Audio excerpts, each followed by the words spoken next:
মোহাম্মদ আজিজুল হক বয়স মাত্র ২৯ বছর। একটা অ্যাক্সিডেন্টে থেমে গেল তার জীবন ও তার পরিবার। হাহাকার করে কাঁদছে তার দুটি শিশু, বাবা, মা ও স্ত্রী।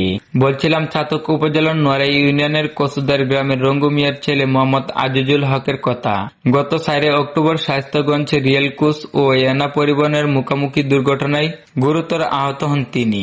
বর্তমানে Sylhet MG Usmani medical college হাসপাতালের ৩য় তলার ৯ নং ওয়ার্ডে অচেতন অবস্থায় পড়ে আছে। দুর্ঘটনার পর তার একটি পা কেটে ফেলা হয়েছে। শরীরের বিভিন্ন স্থানে মারাত্মক আঘাত। ১২ দিন ধরে হাসপাতালের বেডে পড়ে থাকা এই তরুণের স্বপ্ন থেমে গেছে। আপনাদের একটু সহযোগিতায় দরকার, ভিডিওটি শেয়ার করে দেবেন যাতে আপনার একটি শেয়ারের দানশীল ব্যক্তির কাছে পৌঁছায় এই ভিডিও। অর্থহীন সংসার, একদিকে অসুস্থ স্বামী, অন্যদিকে 2 শিশু, অসহায়ত্বের বোঝা কাঁধে নিয়ে আজিজুল হকের স্ত্রী দিশেহারা। চিকিৎসা চালাতে গিয়ে পরিবারটি আজ নিঃস্ব। আজিজুল হককে বাঁচাতে জরুরি বিদ্যুতের প্রয়োজন ৫ লক্ষ টাকা, যা অসহায় পরিবারটির পক্ষে জোগাড় করা কোনোমতেই সম্ভব নয়। পরিবারে কর্মরত কেউ না থাকায় অসুস্থ হওয়ার পর থেকে তার পরিবারের আয় উপার্জন বন্ধ রয়েছে।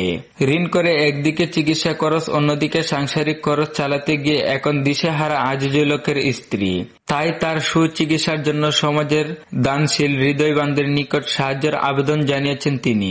যদি সকলে নিজ নিজ অবস্থান থেকে এগিয়ে আসি আমরা, তাহলে অতি শীঘ্রই সে সুচিকিৎসা পাবেন বলে আশাবাদী।